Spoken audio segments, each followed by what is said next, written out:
సింహము సింహం వారికి కనుక చూసుకున్నట్లయితే మీకు ఈ 2026 సంవత్సరంలో గురువు యొక్క సంచారము మార్పుల వల్ల కలిగేటువంటి ఫలితాలు ఏమిటి అనేటువంటి విషయాలు కనుక చూసుకున్నట్లయితే ఇక్కడ ఈ విషయాలు చెప్తుంది నేనైనప్పటికీ చెప్పిస్తుంది సాక్షాత్ లలిత అమ్మవారిగా భావిస్తూ ప్రధానంగా ఈ గ్రహం గురుగ్రహం ఏదైతే ఉందో మీకు జూన్ మాసం వరకు దాదాపుగా మీకు 12వ స్థానంలో ఉంటూ 11వ స్థానంలో ఉంటూ జూన్ నుంచి 12వ స్థానంలోకి వస్తున్నాడు.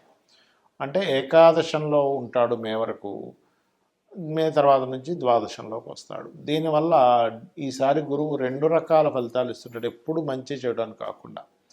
కాబట్టి ఈ విషయాలు ఏం జరగనున్నాయి, ఏ దేవతారాధన చేసుకోవాలనేటువంటి అంశాలు చెప్తుంది నేనైనప్పటికీ కూడా చెప్పిస్తుంది ఈ సాక్షాత్ లలిత అమ్మవారిగా భావిస్తూ ప్రధానంగా మీకు ఏకాదశంలో ఉండేటువంటి గురువు అంటే మే మాసం వరకు కొన్ని లాభాలు ఇన్సూరెన్సెస్ మూలంగా అనుకోండి, లేకపోతే కొన్ని గతంలో ఏర్పడినటువంటి కొన్ని బిజినెస్ రిలేటెడ్ సంబంధించిన క్రియేటివ్ రిలేటెడ్ మూలంగా కొన్ని లాభాలు ఇస్తూ, అదే రకంగా కొంతమంది ఫ్రెండ్స్, కొంతమంది ప్రేమ వ్యవహారాలు, కొంతమంది స్నేహితుల మూలంగా కొంత స్ట్రెస్ కూడా ఇస్తూ ఉంటాడు మే ఎండింగ్ వరకు కూడా. ఇక దాని తర్వాత జూన్ మాసం నుంచి దాదాపుగా 12వ స్థానం ఏకాదశ స్థానం నుంచి ద్వాదశ స్థానంలోకి వస్తున్నాడు. ఈ స్థానంలోకి వచ్చినందుకు మీకు కలిగేటువంటి ఫలితాలు ప్రధానంగా ఇక్కడ 12వ స్థానం కాబట్టి ఇన్వెస్ట్మెంట్స్ మూలంగా కొంతవరకు గ్రోత్ రావడము, అదేవిధంగా కొన్ని వ్యసనాలని, కొంతమందికేమో వ్యసనాలు కొంతవరకు కంట్రోల్ జరుగుతూ ఉంటుంది. కాకపోతే కొంతమంది వ్యసనపరులైనటువంటి వారితో కొంత పరిచయాలు కూడా ఏర్పడుతూ ఉంటాయి ఒకవైపు చెప్పాలంటే. కాకపోతే ఏదేమైనప్పటికీ కూడా ఇన్వెస్ట్మెంట్స్కి మంచి సమయంగా చెప్పుకోవచ్చు ఈ 12వ స్థానంలో గురువు యొక్క సంచారం అనేటువంటిది. కాకపోతే ఇక్కడ కొంచెం విదేశీ అవకాశాలు రావడం, విదేశాలకు వెళ్ళడం, కొన్ని తప్పనిసరి కొన్ని ఖర్చులు పెట్టవలసి రావడం కూడా ఇస్తూ ఉంటాడు ఇక్కడ. అంటే 2 ఫలితాలు ఇస్తూ ఉంటాడు ఇక్కడ. ఇక మీరు చేయవలసినటువంటి దేవత ఆరాధన ఏమిటంటే దత్తాత్రేయుడి యొక్క ఆరాధన. రాశిలో కేతువు యొక్క సంచారం జరుగుతుంది కాబట్టి గణపతిని ఉదయం నిద్రలేచిన వెంటనే ధ్యానించడం చేయండి, అన్ని విధాలా మీకు బాగుంటుంది. అయితే ఎవరి జన్మజాతక చక్రంలో అయినా కానీ గురువు స్థితి బాగుంటే ఎటువంటి ఫలితాలు వస్తాయి, గురుస్థితి బాగోకపోతే ఎటువంటి ఫలితాలు వస్తాయి, ఏ జాగ్రత్తలు తీసుకోవాలి.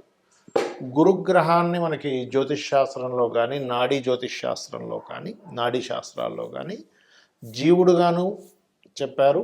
అదేవిధంగా దేవతా అనుగ్రహము, గురువు అనుగ్రహం కూడా చెప్పారు. కొంతమంది జీవితాల్లో చూడండి, వాళ్ళకి మంచి గురువులు దొరుకుతారు, చాలా మంచి మంత్రోపదేశం జరుగుతుంది, వారికి మంచి మార్గాన్ని చూపిస్తారు. వాళ్ళని వీరు కలిసినప్పటి నుంచి వాళ్ళ లైఫ్ కూడా చాలా చక్కగా మారుతుంది కూడా. మరి కొంతమందిని కలిసినప్పటి నుంచి ఏమైపోతుంది అంటే వారికి అన్నీ కోల్పోవడం, అంటే వారు కొంత మభ్యపెట్టి వాళ్ళ గురించి ఖర్చు పెట్టి చేసుకొని, లేదా వాళ్ళ గురించి ఒక రకరకాలుగా చేసేసుకొని అన్నీ వాళ్ళ ఆస్తులు కూడా రాయించేసుకున్న గురువులు నేను చూశాను.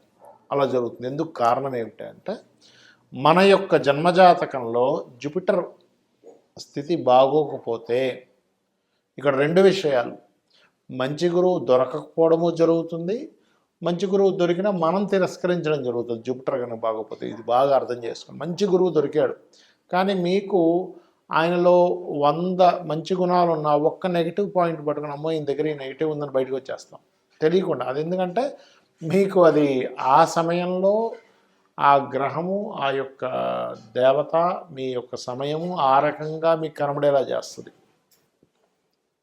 అర్థం చేసుకోండి. ఎందుకంటే ఇప్పుడు సొసైటీలో కూడా చూడండి, రకరకాల మంది ఫ్రెండ్స్ ఉంటారు. ఇద్దరు ఫ్రెండ్స్కి ఏదో మనస్పర్ధలు వచ్చి విడిపోతారు. ఇదే వ్యక్తి ఇంకో వ్యక్తితో కొన్ని సంవత్సరాల పాటు బాగా ఫ్రెండ్లీగా చాలా బాగా ఇద్దరు కలిసి ఉంటారు. ఏమైంది మరి ఇదే వ్యక్తి ఇంకోరితో ఎందుకు కలిసి ఉండలేకపోతున్నారంటే వీళ్ళిద్దరికీ నెగిటివ్ పాయింట్స్ కనబడ్డాయి, వాళ్ళిద్దరికీ పాజిటివ్ పాయింట్స్ కనబడ్డాయి.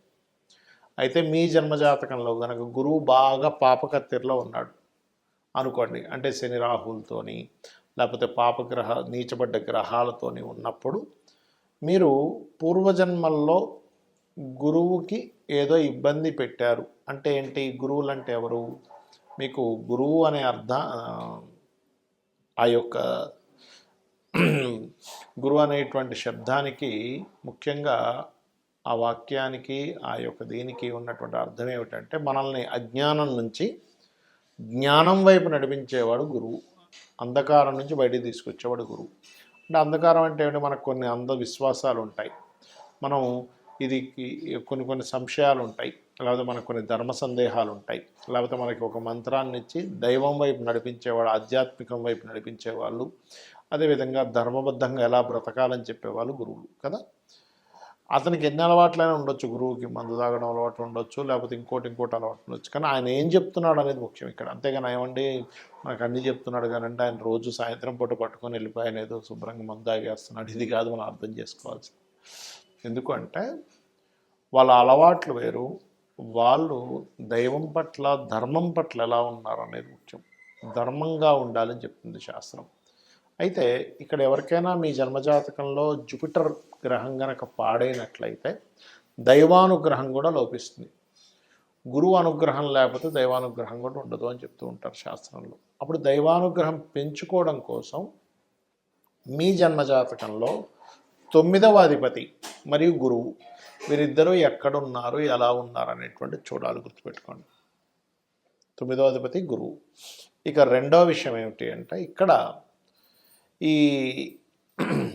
యొక్క జూపిటరు కొన్నిసార్లు మీ యొక్క లగ్నాలకి శుభుడు అవ్వడు, ఒక్కోసారి పాప అవుతాడు. అంటే అలాగా ఏ లగ్నాలకి?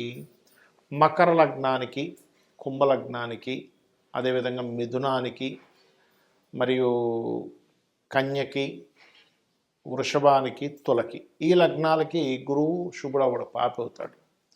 కానీ మిగతా 6 లగ్నాలు ఉంటాయి. ఏమిటవి? గురుగ్రహమైనటువంటి గురు లగ్నాలకి అంటే ఏమిటవి? మేషము, కర్కాటకము, సింహము, అదేవిధంగా వృశ్చికము, ధనుర్మీన లగ్నాలు.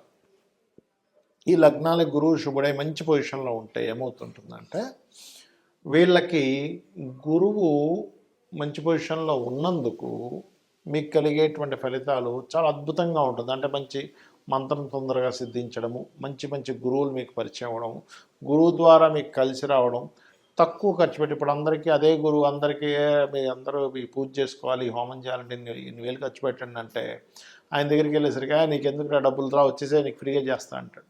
అంటే ఏమిటి? గురువు గనక మీ జన్మజాతకంలో బాగుండి మీ లగ్నానికి శుభుడైతేనేమో వాళ్ళ నుంచి అన్నీ ఫ్రీగా మీకు లభిస్తూ ఉంటాయి, చాలా ఉచితంగా లభిస్తూ ఉంటాయి, గుర్తుపెట్టుకోండి. అలా కాకుండా మీ లగ్నానికి పాపయి మరలా ఇంకా ఆయన పాప సంబంధం కలిగి ఉంటే అప్పుడు సరిగ్గా ఉండదు. ఇది మనం అర్థం చేసుకోగలగాలి. మరి దీన్ని ఎలాగ తొలగించుకోవాలి? గురుమంత్రం, ఏదైనా గురువు దగ్గర మంచి గురుమంత్రం తీసుకోవడం, గోసేవ చేయడం, దత్తాత్రేయుడి యొక్క స్తోత్ర పఠనం చేయడం, ఓం ద్రాం దత్తాత్రేయాయ నమః అని చేసుకోవడం, లేదా జయ గురుదత్త శ్రీ గురుదత్త, లేనట్లయితే దిగంబర శ్రీ పాదవల్లభ దిగంబర అనే మంత్రం చేయడం, పసుపు కానీ గంధం కానీ ఇలాంటి పదార్థాలని మీ యొక్క ఆలయంలో దేవతా కైంకర్యం కోసం భక్తి శ్రద్ధలతో ఇవ్వడం, ఎక్కువగా శనగలు దానంగా ఇవ్వడం, గురుగ్రహంతో ఏ పాపగ్రహాలైతే కలిసాయో ఆ పాపగ్రహ సంబంధించినటువంటి దానాలు ఇవ్వడం, ఇవన్నీ చేయడం ద్వారా మీకు గురుదోషము పోయి దేవతా అనుగ్రహం కలుగుతుంది, అమ్మవారి యొక్క అనుగ్రహం కూడా కలుగుతుంది, మీ జీవితం అద్భుతంగా సాగుతుంది. శ్రీమాత్రే నమః.